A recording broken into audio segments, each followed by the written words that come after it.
اہل سنت والجماعت والے فرقہ جعفری کے ساتھ نماز جنازہ پڑھ سکتے ہیں جبکہ وہ 5 تکبیریں پڑھتے ہیں. گالے وے کہ جس سوال کیتا ہے وہ پتہ لگتا ہے حنفی امام ابو حنیفہ رحمت اللہ علیہ کا مقلد ہے.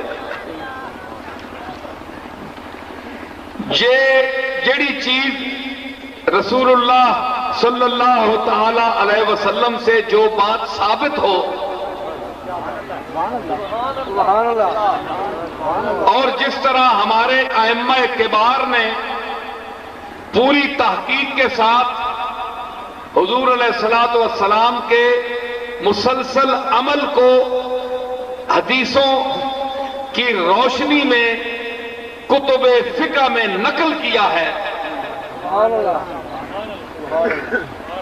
تو حنفی بھائی جو ہیں کتنے حنفی ہیں آپ کو پتا ہے حنفی کتنے ہیں؟ آپ کو نہیں پتا.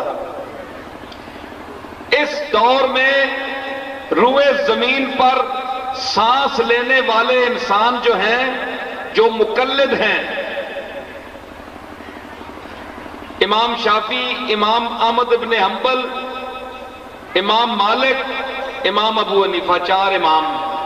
ان میں سب سے زیادہ جو مقلدین کی تعداد ہے وہ احناف کی ہے، ہماری ہے پوری دنیا میں. تو جو حنفی ہیں اس کو ضروری ہے کہ وہ اپنے مسلک کی نماز پڑھے، اپنے مسلک کی نماز پڑھے. کچھ 5 تکبیروں میں انسان کافر نہیں ہو جاتا، 6 تکبیریں پڑھ جائے تو کافر نہیں ہو جاتا. لیکن مسئلہ ہے کہ سرکار نے کیا کیا، عبادت نام ہے یا دعا نام ہے سرکار کے عمل کا. اگر سرکار نے 4 تکبیریں کی ہیں تو ہمیں ضروری ہے کہ ہم 4 پڑھیں. تو جو جعفری حضرات ہیں ان کے پاس اپنی سند ہوگی اپنے حوالوں سے، تو ان حوالوں کے وہ مکلف ہیں، وہ اپنے انداز میں 5 نہیں جتنی مرضی پڑھتے ہیں، بشک پڑھتے رہیں، ہمیں کوئی اعتراض نہیں ہے. ہم کوئی ان سے کوئی لڑائی جھگڑا یا بگاڑنا بھی نہیں چاہتے جعفریوں سے. صرف ان سے میری گزارش یہ ہے، میں نے میریٹ ہوٹل میں یوم حسین پر بھی وہاں بھی کہہ کیا تھا، اسلام آباد میں بھی، اور جہاں تک میری آواز جائے گی یہ ماشاءاللہ 60-70 ہزار کا مجمع ہے میرے سامنے، عورتیں مرد ملا کر، یہ سب دنیا سن رہی ہے. اور اس ٹی وی اور کیمرے کے حوالے سے جہاں تک میری آواز جائے گی کہ جعفری بھائیوں سے ہمیں کوئی اختلاف نہیں، صرف صحابہ کرام کی عزت، امہات المومنین سیدہ عائشہ صدیقہ بالخصوص، اور ان کی احترام کریں کیونکہ یہ ان کی مائیں ہیں. اگر یہ خود کو مسلمان کہتے ہیں یا سمجھتے ہیں تو یہ رسول اللہ کی ازواج مطہرات سب مومنوں کی مائیں ہیں. تو جو شخص ماں کا احترام نہیں کرتا وہ آپ خود فیصلہ کریں، میں کچھ نہیں کہہ سکتا. یہ جعفری برادری صرف صدیق اکبر یاد رکھیں، اگر صدیق اکبر، فاروق اعظم، عثمان غنی، ان میں کوئی تاریخی ایسا سکم نکلتا، کمزوری نکلتی، زیادتی نکلتی، یاد رکھیں میری بات، تو میں حسین کے خون سے ہوں، اور صرف خون لے کر نہیں آیا میں، کچھ حسین کی جوتیوں کا صدقہ مجھے بھی ملا ہے، کچھ جرت مجھے بھی ملی ہے. تو میں کسی سے نہیں ڈرتا کہ اگر صدیق اکبر یا فاروق اعظم یا عثمان غنی نے اہل بیت سے کوئی دشمنی کی ہو یا زیادتی کی ہو، ظلم کیا ہو، تو میں ان خلیفوں کو مانتا پھروں، میں کسی کی خوشامد نہیں کرتا. ان کے ماننے سے کوئی یہ نہیں ہوتا کہ کوئی نہ مانے تو کافر ہو جاتا ہے، کچھ بھی نہیں ہوتا. میں نہ مانتا لیکن میں آپ کو دین اور مذہب کا سچا ایک ادنا طالب علم کی حیثیت سے کہتا ہوں کہ میں نے صدیق اکبر کی جو محبت اہل بیت کے ساتھ دیکھی، جو فاروق اعظم کی محبت اہل بیت کے ساتھ دیکھی، جو عثمان غنی کی، عبداللہ ابن مسعود کی، عبداللہ ابن عمر کی، عبداللہ ابن مسعود کی، اور حضرت ابو ہریرہ کی، اور حضرت طلحہ کی، حضرت زبیر کی، ان کی جو محبت میں نے حضور کے اولاد کے ساتھ دیکھی، میں اس کی مثال نہیں آپ کو پیش کر سکتا۔ تو آپ کیوں ان سے بغض کریں؟ اللہ کی قسم اٹھا کر کہتا ہوں، میں ان کا دیا ہوا نہیں کھاتا، میں اپنے مالک کا دیا ہوا کھاتا ہوں۔ تو اگر ان میں کوئی ایسی بات ہوتی تو سب سے پہلے ان کا انکار میں کرتا۔ میں اپنے جعفری بھائیوں کو یہ غلط فہمی کا ازالہ کر رہا ہوں کہ وہ غور فرمائیں۔ اگر کوئی بات ہے کتابیں لائیں، میں کتاب دیکھو، میں تو یہی کہہ رہا ہوں کہ میں میر علی شاہ کا ایک کتاب پڑھنے والا بیٹا ہوں۔ اللہ نے مجھے پراپرٹی بھی دی ہے لیکن کتاب بھی ساتھ دی ہے۔ میں آپ کو نکال کر دوں گا، آپ کا کوئی شک ہے تو میں انشاءاللہ نکالوں گا۔ سپاہی صحابہ کے سربراہ فوت ہو گئے ہیں، مولانا ضیاء القاسمی۔ انہوں نے نواز شریف کے دور میں جب وہ وزیر اعظم تھے تو کنونشن میں مجھے بھی دعوت دی، تو انہوں نے کہا سپاہی صحابہ کی طرف سے یہ شیعہ کے سربراہ بیٹھے ہوئے تھے، نقوی صاحب، کیا نام ہے، ساجد نقوی، تو انہوں نے کہا کہ یہ نقوی صاحب بھی بیٹھے ہیں، تو یہ بہت بڑی بات میں آپ کو بتا رہا ہوں۔ تو ضیاء الحق قاسمی مرحوم اٹھ کر سٹیج پر آئے، انہوں نے کہا کہ آئے دن جو پاکستان میں قتل اور غارت ہوتی ہے، کبھی کہتے ہیں سپاہی صحابہ نے اتنے مار دیے، کبھی کہتے ہیں جی شیعوں نے مار دیے، تو یہ پیر میر علی شاہ کا پوتا بیٹھا ہے نصیر الدین، اللہ کے فضل سے یہ پڑھا لکھا آدمی ہے۔ ساجد نقوی کو میں لے کر گولڈے شریف جاتا ہوں اس کے پاس، ہم 10 کی 10 انگلیاں سپاہی صحابہ، میں سپاہی صحابہ کا سربراہ ہوں، ضیاء القاسمی نے کہا میں سربراہ ہوں، جو میں فیصلہ کروں گا پوری سپاہی صحابہ پاکستان کی اس فیصلے سے اتفاق کرے گا کہ ہم مسئلے پیش کرتے ہیں جو اختلافی ہیں، نصیر الدین کے سامنے رکھتے ہیں، جو نصیر الدین فیصلہ کرے گا پاکستان کی پوری سپاہی صحابہ کو قبول ہے۔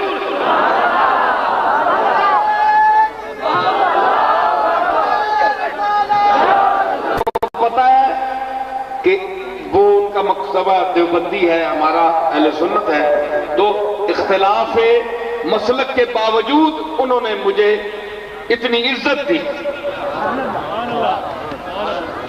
تو ہم کسی سے دیوبندی ہو یا شیعہ ہو یا کوئی مسلک کا ہو تو ہم اس سے لڑنا نہیں چاہتے، نہ یہ معقول لوگوں کا طریقہ ہے۔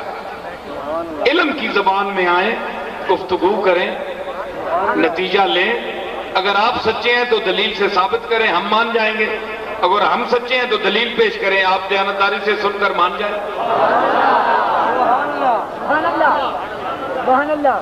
تو یہ دشمن مخالف دوسرے مسلک آدمی، اس نے مجھے اتنی عزت دی، لیکن یہ حضرات نہیں آئے، وہ میرے پاس آئے، انہوں نے کہا ہم حاضر ہیں، جو تو فیصلہ کرے۔ ان کو پتہ تھا کہ نصیر الدین غلط فیصلہ نہیں کرے گا۔ تو دوسرے مسلک کے لوگ مجھے اس قابل سمجھیں اور اہل سنت نہ سمجھیں۔ تو عربی کا ایک مقولہ ہے کہ والفضل ما شاہدت بہل آداؤ، کمال وہ ہوتا ہے جس کو دشمن تسلیم کرے۔ اور اپنی ماں تانی میرا پتر تے بہت سونا ہے، پورے شہر میں جے سونا کوئی نہیں، وہ شہر والا بھی کوئی آنکھیں نہ سونا ہے، وہ گلے بھی یاد ہی ہے بھائی سونا ہے سونا ہے سونا ہے۔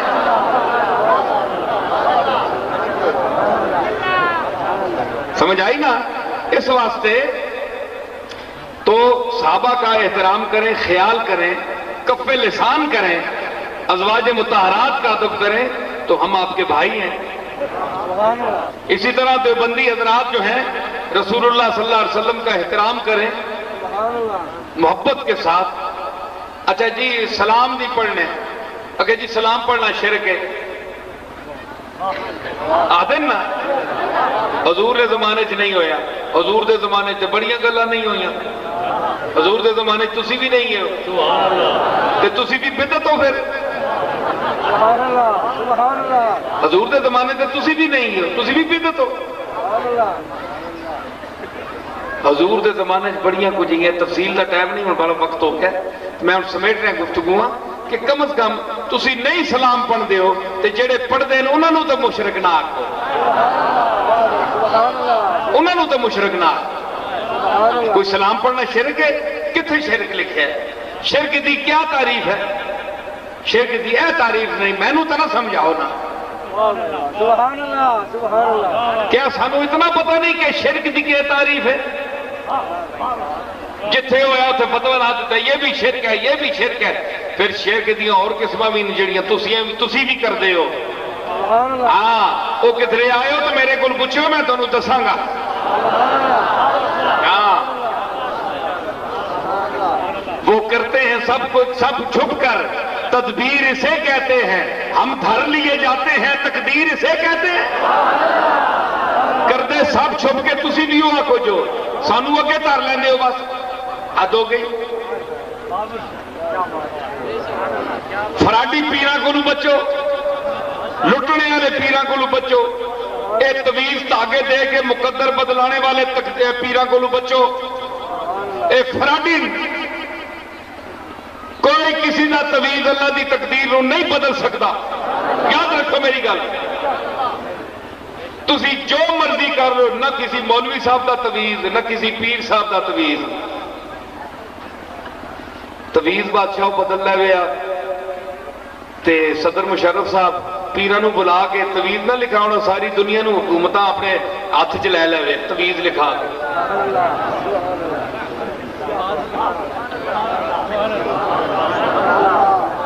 اے سب تو پہلے حکومت سانو بلاوے آ. آؤ بھائی پورے گدی نشین ملک دے آؤ ساڈیاں قسمتاں بدلو. اے امریکہ نو خس کے میں سانو چاہ دو مشرف صاحب کیونکہ پوری دنیا دی حکومت میں کراں کھلا خزانہ کھول سا. 10 ارب روپیہ بھی دے دے ایک بندہ او کام نہیں کر سکتا کہ جڑا دوسرا ملک اس دے ہاتھ میں آ جائے. نہیں ہو سکتا.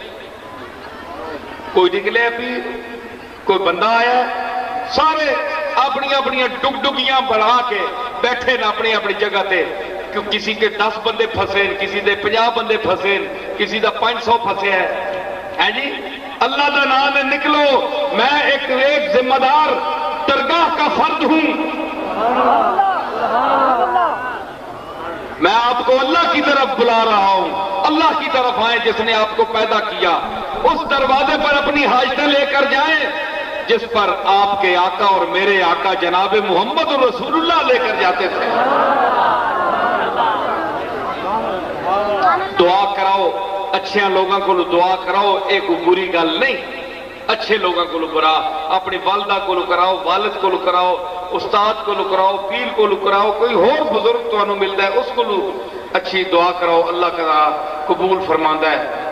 تے لیکن اے وے کہ تسی خاص سمجھ لو کہ ان پیران دی دعا قبول ہوندی ہے. میں کردا ہزاراں دعاواں کردے ہاں نہیں مالک قبول کردا. کہ اسی آکھا کہ اسی ٹھیکیدار ہاں دعاواں دے.